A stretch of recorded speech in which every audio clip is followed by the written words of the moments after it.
Makanya saudara, jangan pernah coba melangkah dengan kekuatanmu sendiri melakukan kehendakmu. Sebab apa? Rencana Tuhan, kehendak Tuhan lebih besar daripada rencana kita.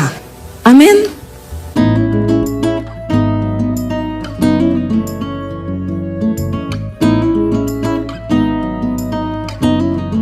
Saya diberkati loh saudara. Dalam segala hal itu kita harus paksa diri. Memaksa diri itu sama dengan mengalahkan keinginan daging. Karena daging ini sukanya nyaman, daging ini sukanya nyaman.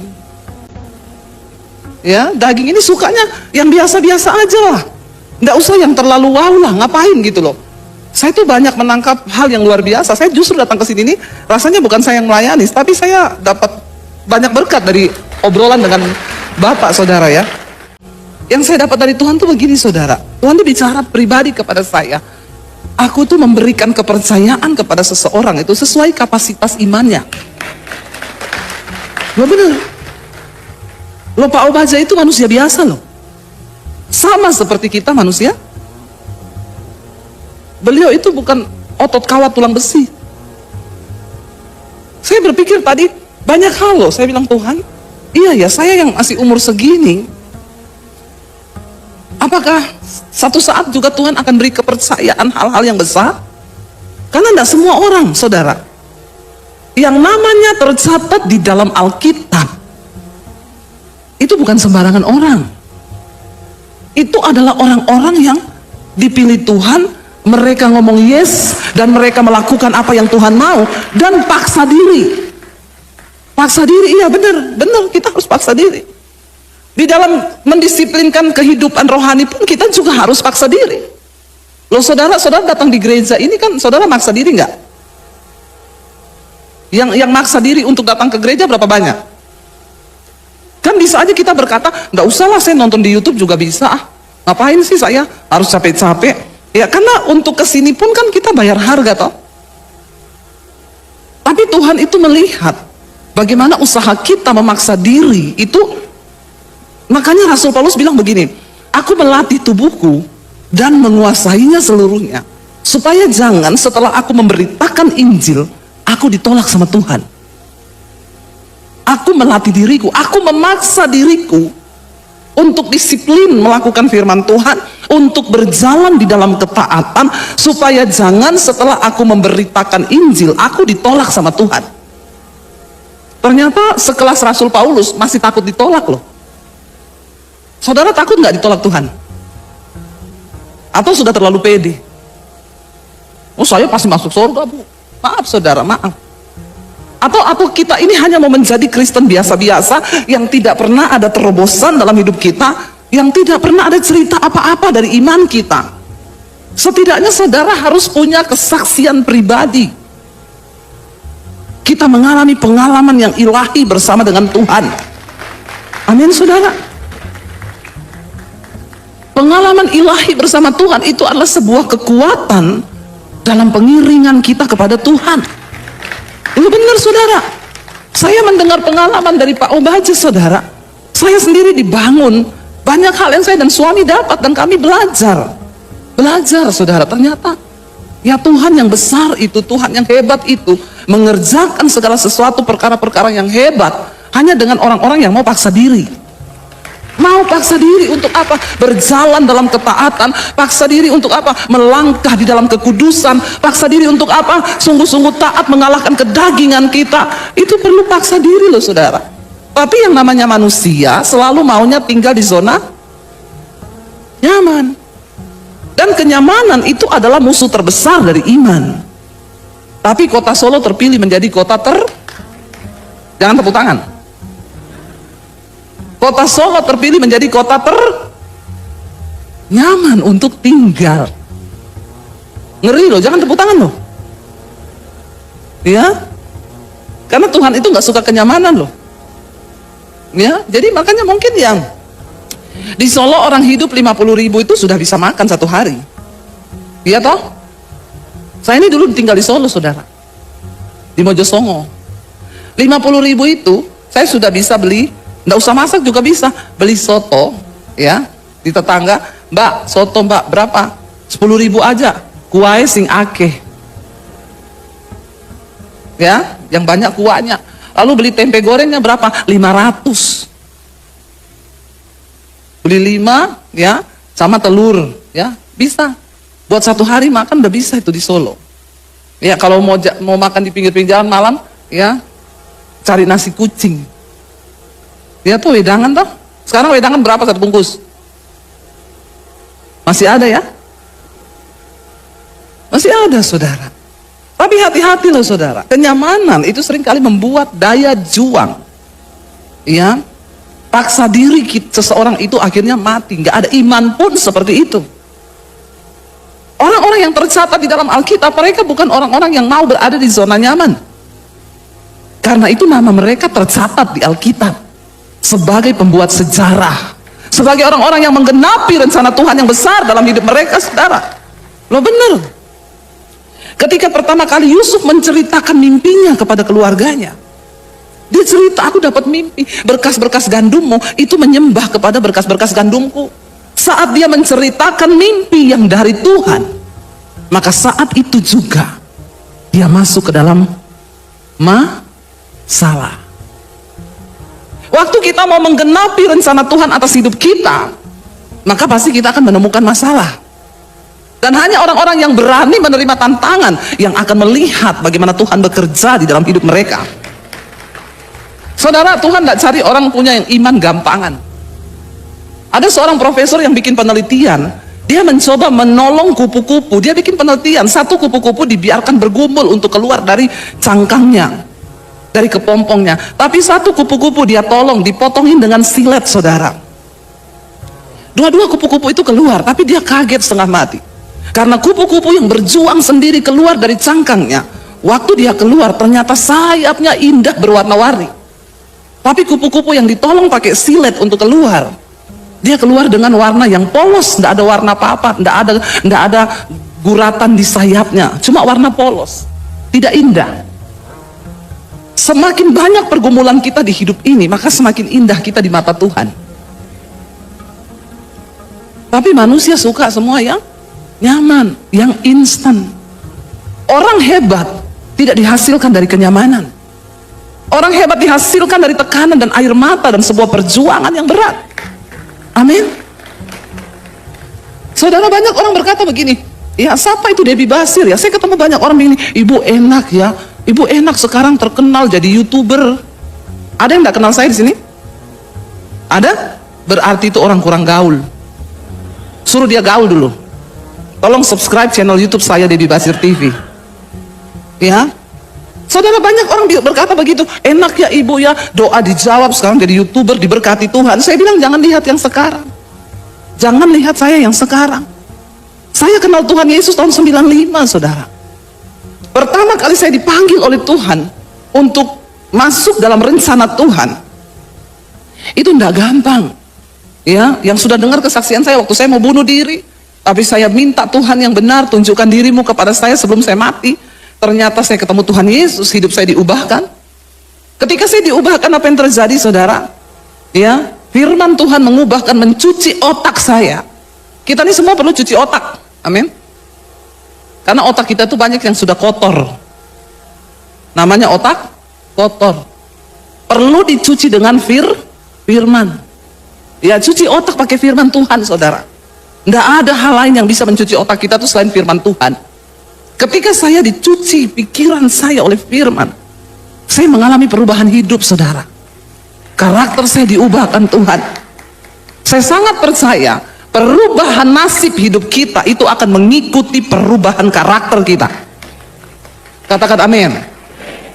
Tidak mungkin nasibmu berubah, hidupmu berubah kalau karaktermu tidak berubah.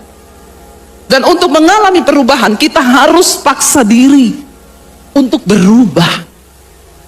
Roma pasal 12, ya. Mari kita lihat bersama ayat yang pertama, saudara. Ini ayat saya tiba-tiba berubah ini ya. Saya tadinya nggak mau khotbahin ini nih, tapi biar kita ikuti Tuhan saja. Berarti Tuhan yang tahu kebutuhan.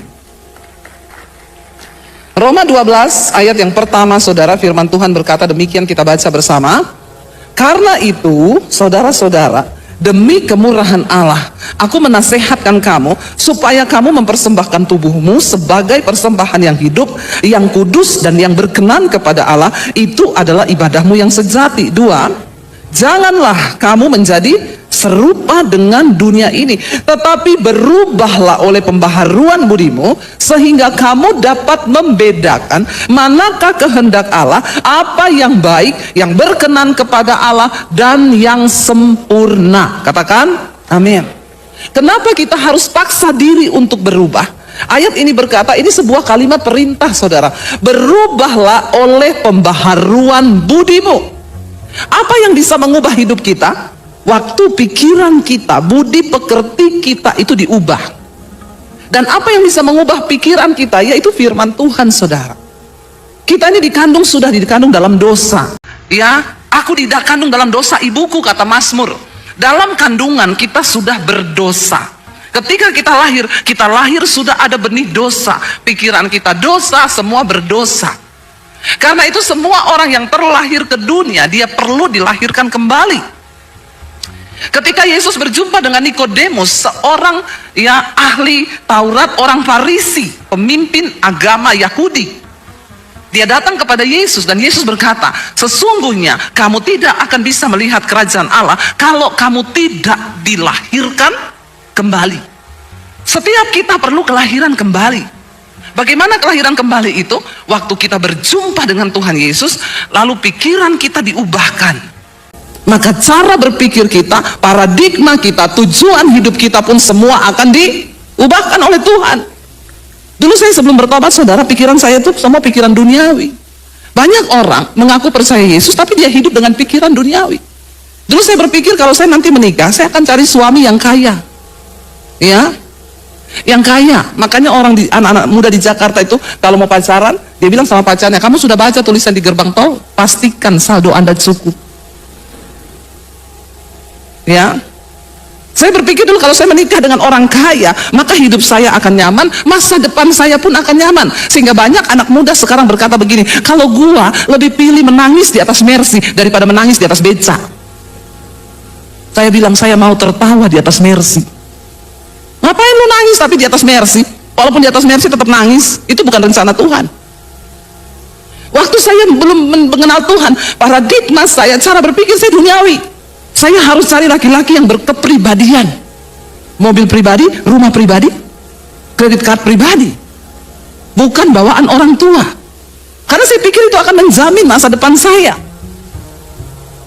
Tapi ketika saya bertobat, menerima Tuhan Yesus, firman Tuhan berkata, berubahlah oleh pembaharuan budimu, sehingga kamu dapat membedakan mana kehendak Tuhan, apa yang baik, yang berkenan kepada Allah, dan yang sempurna. Karena di hidup kita ini ada 3 kehendak yang harus kita pilih. Yang pertama, kehendak Tuhan. Ayat ini dengan jelas berkata, kalau kehendak Tuhan itu pasti baik, berkenan, sempurna. Harusnya ini yang kita capai. Yang kedua, di hidup ini ada yang namanya kehendak setan. Setan selalu merancangkan yang tidak baik, yang tidak berkenan, dan yang pasti gagal total. Itu rencana setan buat kita.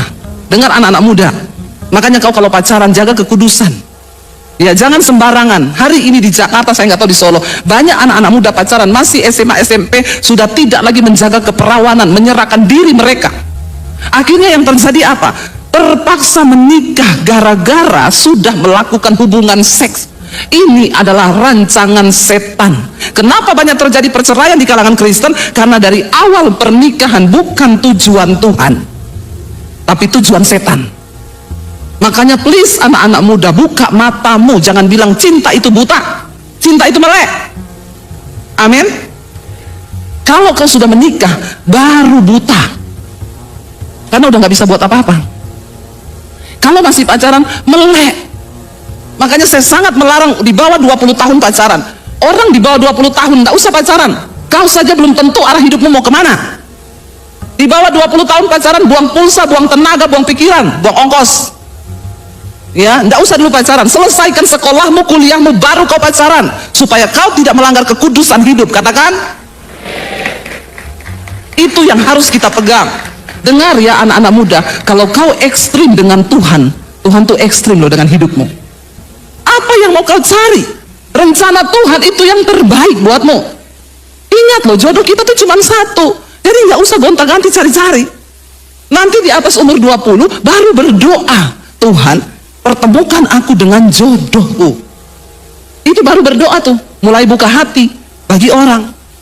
Bergumul benar-benar tuh di atas 20 tahun. Karena di atas 20 tahun jodoh di tangan Tuhan. Di atas 30 tahun Tuhan lepas tangan. Tidak saudara ya, Tuhan tetap bekerja ya. Tapi berat, harus dengan doa dan puasa. Kalau sudah di atas 30 tahun. Ya tapi serius saudara, serius. Waktu kita mengerti rencana Tuhan, makanya dikatakan berubah dulu. Dan untuk bisa berubah perlu paksa diri. Loh, sekelas Pak Obaja loh, umur 70 melakukan kehendak Tuhan harus paksa diri, apalagi kita ini toh. Amin. Loh bener. Ya, saya benar-benar dapat berkat saudara dari perbincangan. Ya, saya menangkap banyak hal yang saya tangkap. Dan saya pegang itu, saya bilang Tuhan saya juga mau. Paksa diri. Memang harus paksa diri. Saya tuh pelayanannya saudara. Puji Tuhan sekarang ini kami diberkati Tuhan lewat YouTube. Jadi saya tidak lagi mencari uang lewat pelayanan khotbah. Ya, kalau saya dapat persembahan dari pelayanan khotbah, saya masukin untuk sekolah misi saya karena kami harus sekolahkan anak-anak dari desa yang tidak mampu. Saya bisa loh. Kalau saudara, kadang saya capek loh. Kita tuh pelayanan saudara. Pelayanan tuh nggak enak saudara. Karena orang pikir enak ya ibu, ya terbang sana terbang sini. Kita tuh kadang bangun pagi, dua-dua bangun gini. Kita di kota mana ini ya? Bingung loh, ini di Semarang, Makassar, Manado, apa di mana ya? Bingung. Apalagi kemarin kita pelayanan saudara ke Surabaya kan, dari Jakarta saya terbang ke Surabaya. Udah capek terbang, ya baru turun rumah, kadang cuma ganti koper ke bandara lagi, terbang lagi. Sudah mau landing, sudah kelihatan di bawah kota Jakarta, kota Surabaya diumumin. Maaf, kami baru mendapat pemberitahuan dari bandara, pesawat ini belum bisa landing dan kita akan berputar-putar selama 20 menit di udara. Dalam hati saya, kalau muter-muter di kota, di jalan, enak ya masih bisa ada Starbucks mampir toh. 20 menit itu lama nggak saudara? Lama, apalagi di udara. Dan itu sudah kelihatan kota di bawah, jadi dia berputar pas di pusaran angin. Bayangkan 20 menit goyang. Dalam hati saya bisa saya tuntut ini perbuatan tidak menyenangkan. Kena pasal ini. Ya, tapi melayani Tuhan, ya, itu resiko. Saya bisa memilih untuk di Jakarta enak-enakan sama anak-anak nge-mall, shopping. Tapi itu yang seperti Bapak tadi ngomong, kita harus paksa diri untuk melakukan kehendak Tuhan itu tidak mudah. Kenapa? Karena kami mau bekerja bukan hanya untuk upah yang binasa di dunia ini, tapi sampai kepada upah yang di dalam kekekalan. Dan itu tidak gampang saudara. Memang saya menyadari benar perlu. Saudara, tidak gampang loh. Saya ini penginjil, saya panggilannya bukan gembala seperti Pak Obaja. Kalau saya jadi gembala, bubar semua jemaat kepahitan sama saya. Ya, contoh, orang datang, Bu, doain Bu. Nggak usah minta doa sendiri di rumah. Ya, nggak usah cari-cari pendeta, kau cari Tuhan saja. Pak Obaja nggak bisa begitu kan? Coba kalau jemaat datang, Pak, doain. Nggak usah doa-doa. Bubar ini keluarga Allah. Bubar. Tapi kalau saya bisa, saya penginjil. Saya khotbah marah-marahin saudara. Ya, habis itu saya pulang, saya tinggalin ini. Saudara mau tersinggung, terluka, urusannya Pak Obaja. Bukan urusan saya. Nggak usah tepuk tangan. Ya, saya tahu panggilan saya. Dan saya tuh khotbah pindah-pindah kota, saudara. Tapi gembala, ya itu dia khotbah di sini terus. Bapak nggak bosan liatin muka-muka ini terus, Pak? Kalau saya bosan loh. Ya, oh ya.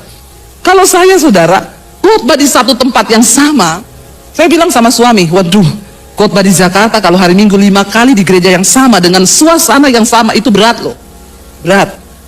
Saya lebih suka pindah 3 tempat atau 2 tempat, ya 6 kali enggak apa-apa, yang penting pindah tempat karena beda suasana toh. Enggak gampang loh jadi gembala itu, enggak gampang saudara. Ya, makanya saya ngobrol dengan suami, kita nih keliling ke banyak gereja, melihat banyak gereja. Tadi kita duduk di situ, saya bilang, ini gereja ya, masih terasa loh suasana, ada hadirat Tuhan, masih terasa ada kehidupan. Ada kehidupan, saudara. Itu saya mengakui dengan suami. Karena kita ini keliling ke banyak gereja. Kenapa? Ternyata setelah kami ngobrol, Pak Gembala ngomong, kita di sini ada pondok Daud, Bu. 24 jam non-stop. Kita bangun tahta bagi Tuhan. Oh ya, itu rahasianya, doa, pujian, penyembahan bagi Tuhan. Ya, itu loh yang menghidupkan gereja, saudara. Karena ini perkara rohani, tidak bisa dengan hal-hal yang duniawi. Sementara banyak orang hanya sibuk dengan entertain, bagaimana, jujur saudara, tapi Tuhan itu tidak bisa direkayasa. Ya, dan mari kita semua hari ini, benar-benar yang saya dapat satu kata hari ini, saya sama suami tadi banyak ngobrol, yes, paksa diri. Paksa diri untuk hidup kudus. Paksa diri untuk taat sama Tuhan. Paksa diri untuk berubah, saudara. Berubah. Kita akan memasuki tahun yang baru, saudara. Jangan masuk dengan cara hidupmu yang lama. Tidak ada yang bisa menjamin tahun depan ini akan terjadi apa. Anak muda, kau jangan sombong dengan kekuatanmu. Jangan sombong dengan ilmu yang kau dapat. Dunia terus berubah. Sekarang banyak kepintaran manusia yang mulai digantikan oleh robot. Ya, banyak yang mulai digantikan oleh mesin. Bank-bank mulai memberhentikan pekerja-pekerja administrasi. Kenapa? Itu bisa dilakukan oleh komputer. Bisa dilakukan sekarang. Tapi keadaan ke depan, saudara. Ya, saya dengar dari teman saya di Amerika, Bu, ini Amazon, Bu, tahun lalu aja udah pecat puluhan ribu orang. Dan Alkitab berkata di akhir zaman akan datang kesusahan yang besar. Akan datang masa sulit di akhir zaman. Dan kita nggak tahu apa yang akan terjadi. Tapi saya mau bilang kepada kita semua, terutama engkau anak-anak muda, orang yang hidup mengandalkan Tuhan tidak akan pernah ditinggalkan. Orang yang sungguh-sungguh mengandalkan Tuhan diberkati. Orang yang mengandalkan Tuhan, yang menaruh harapannya pada Tuhan, yang hidup menghormati Tuhan. Bagaimana caranya kita hidup menghormati Tuhan? Tunduk kepada firman Tuhan. Paksa dirimu untuk taat. Paksa dirimu untuk hidup dalam kekudusan. Anak-anak muda jangan pacaran tidak kudus. Sekarang banyak anak muda, saudara, ya baru pacaran, sudah tidur bareng, ya sudah melakukan hal-hal yang di luar firman Tuhan. Ya, mari kita berusaha, paksa diri untuk sungguh-sungguh melakukan kehendak Tuhan. Kenapa, saudara? Tidak ada jaminan bagi orang-orang yang tidak hidup taat kepada firman Tuhan. Makanya dikatakan di sini, ya, berubahlah oleh pembaharuan budimu sehingga kamu dapat membedakan. Tadi saya bilang ada kehendak Tuhan, ada kehendak iblis. Yang terakhir ada kehendak diri kita. Jadi ada 3 kehendak dalam hidup ini yang harus kita timbang dan pikirkan matang-matang. Mana yang menjadi kehendak Tuhan dalam pelayanan, di dalam pekerjaan, di dalam usaha, di dalam studi, di dalam menentukan pasangan hidup. Kita selalu diperhadapkan dengan 3 kehendak ini. Ada kehendak Tuhan, ada kehendak setan, ada kehendak diri. Kalau kita bicara tentang kehendak setan, sudah pasti itu jahat dan tidak berkenan. Tapi kalau kita bicara kehendak diri, nah ini yang seringkali abu-abu. Abu-abu, saudara, antara melakukan kehendak Tuhan atau kemauan kita sendiri. Itu tidak gampang loh. Tapi Tuhan minta kita ini uji segala sesuatu. Uji dan peganglah apa yang baik. Amin. Karena kita hidup bukan untuk melakukan kemauan kita, tapi kita hidup untuk melakukan kemauan Tuhan. Kita harus hidup untuk melakukan kehendak Tuhan, bukan kehendak kita, tapi kehendak Tuhan. Dan kalau kita memilih untuk hidup melakukan kehendak kita, ya kita biasa-biasa aja. Kita tidak akan melihat terobosan, kita nggak akan melihat perkara yang ajaib. Saya ingat, saudara, waktu saya bertobat, ya saya mengalami tekanan yang begitu luar biasa. Sampai akhirnya papi saya tahu dan dia bilang, saya bunuh kamu ya. Lebih baik saya masuk penjara daripada anak papi bikin malu keluarga. Saya bergumul dalam ketakutan yang begitu hebat ketika mendengar papi saya bilang, papi nggak segan-segan bunuh kamu daripada kamu bikin malu keluarga. Saya berdoa, saudara, Tuhan, saya bilang, ya, saya takut menghadapi kenyataan di depan, tapi biar kehendakmu yang jadi, bukan kehendakku. Saya bergumul, lalu akhirnya singkat cerita, Desember tahun 96, saya bertobat 95, 1 tahun saya berhasil menyembunyikan iman saya. 95, saya dipanggil papi saya tuh berdoa begini, Tuhan saya minta hadiah. Aku ulang tahun tanggal 14 Desember Tuhan, saya bilang. Saya minta hadiah satu saja. Tuhan izinkan aku bebas ke gereja. Cuma itu yang saya minta. Benar saudara, dijawab Tuhan. Tanggal 14 Desember papi saya panggil saya, dia bilang gini, Debbie kamu gak bisa balik ke agama. Papi lihat kamu gak bisa berubah. Walaupun papi bunuh kamu gak ada guna, yang mati cuma badanmu tapi imanmu enggak. Jadi malam ini papi kasih kamu pilihan. Kalau kamu tetap mau jadi Kristen, silakan kamu angkat kaki dari rumah, tinggalkan rumah ini sekarang. Dan ingat, jangan kamu bawa ijazah. Saya mau lihat kamu ikut Yesus, Yesus kasih makan kamu pakai apa kalau kamu nggak bawa ijazah. Putuskan sekarang, papi mau dengar apa keputusanmu. Saya masuk di kamar, saya menangis saudara. Saya bilang, Tuhan, saya kan cuma berdoa minta bebas ke gereja. Tuhan jawab, iya, kalau kamu diusir, kamu bukan cuma bebas pergi ke gereja, kamu bisa tidur di gereja. Emang boleh? Emang boleh begitu amat? Ya? Tapi saya nggak nyangka saudara, jawaban doa saya tuh seperti itu yang Tuhan kasih. Karena di bayangan saya itu kan Tuhan bilang, iya nanti papimu aku jamah hatinya. Itu kan yang kita pikir, toh kehendak kita kan begitu toh. Ya, Tuhan jamah hati papiku. Dan dia akan berkata, Debbie, kamu mau jadi Kristen? Iya, silahkan kamu ke gereja. Papi tidak larang anakku sayang. Loh bisa nggak Tuhan menjawab begitu? Bisa nggak? Bisa. Sepupu saya, Muslim saudara, dia bertobat terima Tuhan Yesus. Papinya tahu, marah besar. Papinya bilang, kalau kamu jadi Kristen, kamu bayar sendiri kuliahmu. Papi tidak mau urusan, silahkan kamu jadi Kristen. Dia berdoa, Tuhan, jamah hati papiku. Seperti batang air di tangan Tuhan, Tuhan akan mengalirkannya kemanapun Tuhan ingini. Itu kan ayat toh.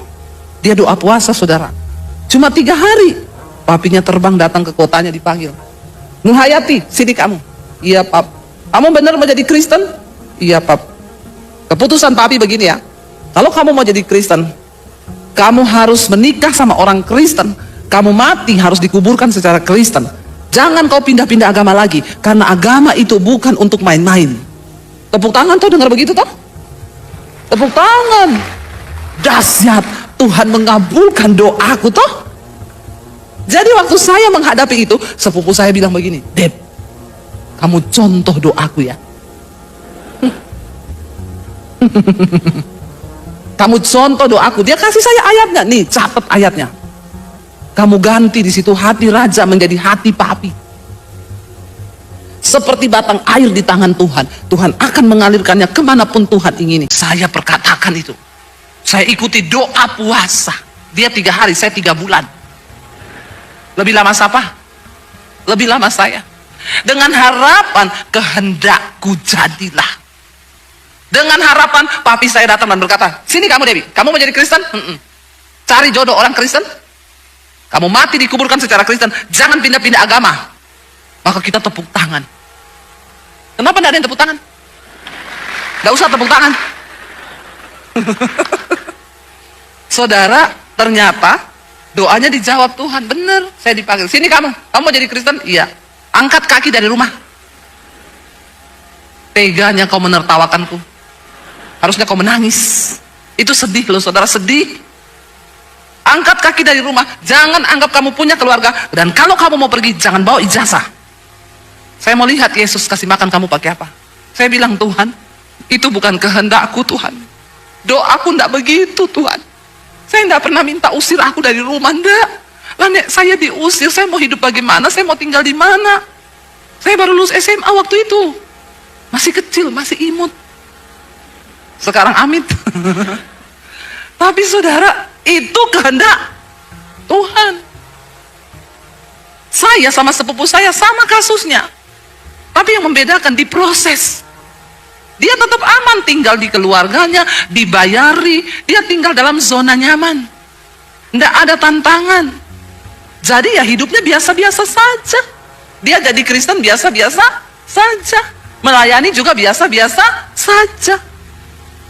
Dulu saya bertanya, Tuhan kenapa aku diusir dari rumah Tuhan? Betapa tega engkau. Dulu saya bertanya, kenapa Tuhan, engkau bedain aku dari sepupuku. Dia tidak diusir, aku diusir. Tapi Tuhan bilang, shh, aku tahu rencana yang terbaik bagimu. Tidak usah protes, memang berat, air mata memang. Saya tinggalkan rumah dari kota Poso, saya ke kota Palu. Tinggal di kos-kosan, cuci baju anak kos, nyapu, nyetrika, masak, jadi pembantu di situ. Iblis ngomong, goblok. Ikut Yesus jadi pembantu. Kenapa kau nggak pulang ke keluargamu? Di sana ada pembantu cuciin bajumu. Kenapa kau cuci bajunya orang? Saya berkata, iblis, aku telah dibeli dan hargaku lunas dibayar. Dan hidupku bukan milikku lagi, tapi milik Kristus. Dan Tuhan sedang mencari orang-orang yang radikal dan berani percaya kepada rencana Tuhan.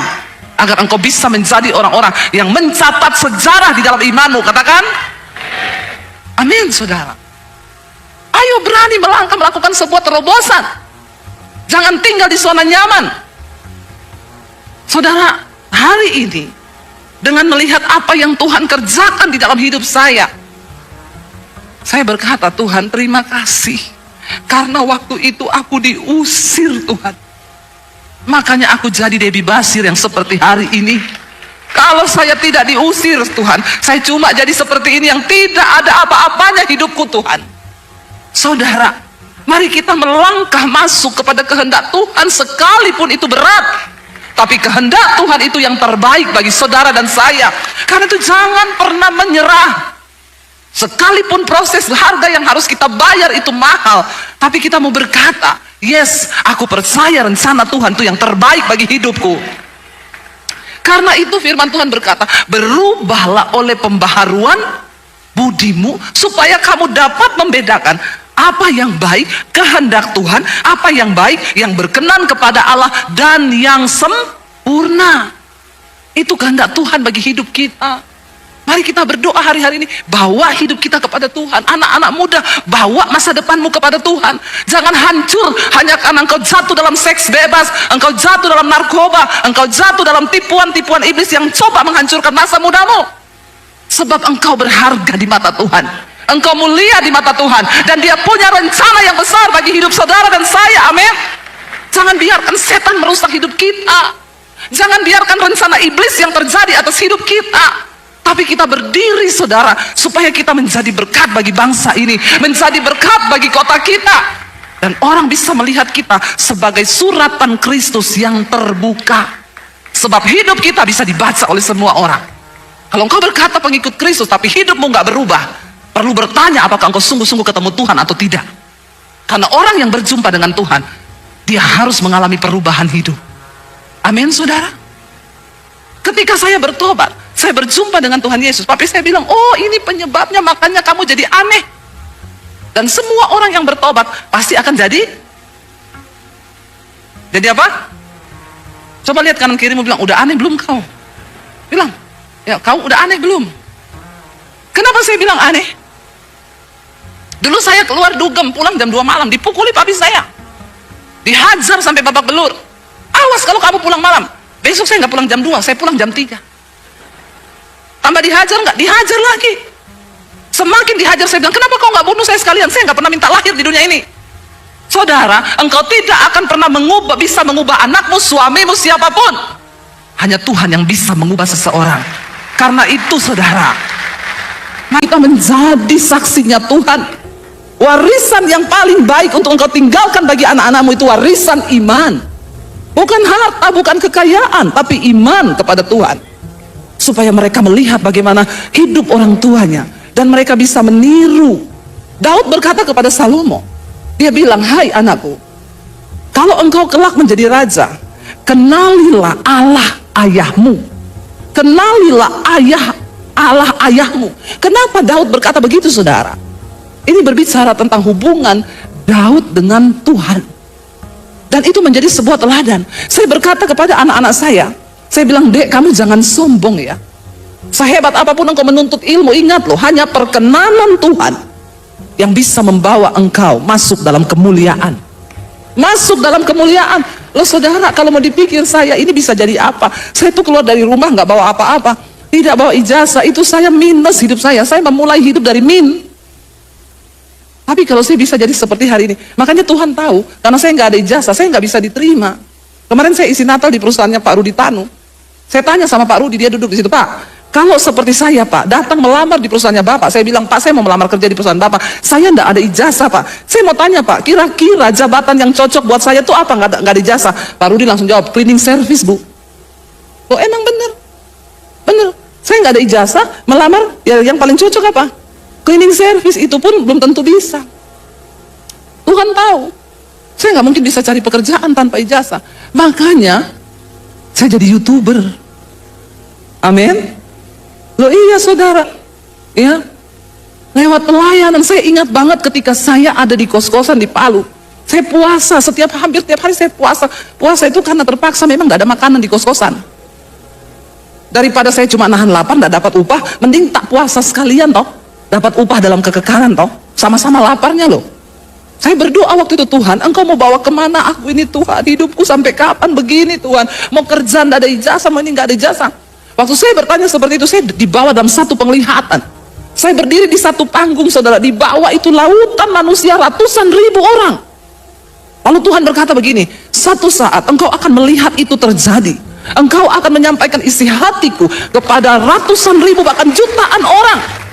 Oh saya merinding ketika penglihatan itu. Lalu Tuhan bicara, bangsa-bangsa menantikan pengajaranmu, pulau-pulau menantikan pengajaranmu. Saya gemetar, iya Tuhan, amin, amin, yes, bersuka cita saya. Begitu amin, buka mata, pakaian kotor. Memang paling enak di hadirat Tuhan, jangan buka mata. Karena waktu kita buka mata, kita lihat kenyataan tidak seindah iman yang kita lihat. Tapi saya tunggu itu terjadi. Dan saya mau bersaksi kepada saudara, hari ini saya bersaksi dari mimbar itu, penglihatan itu terjadi di dalam hidup saya.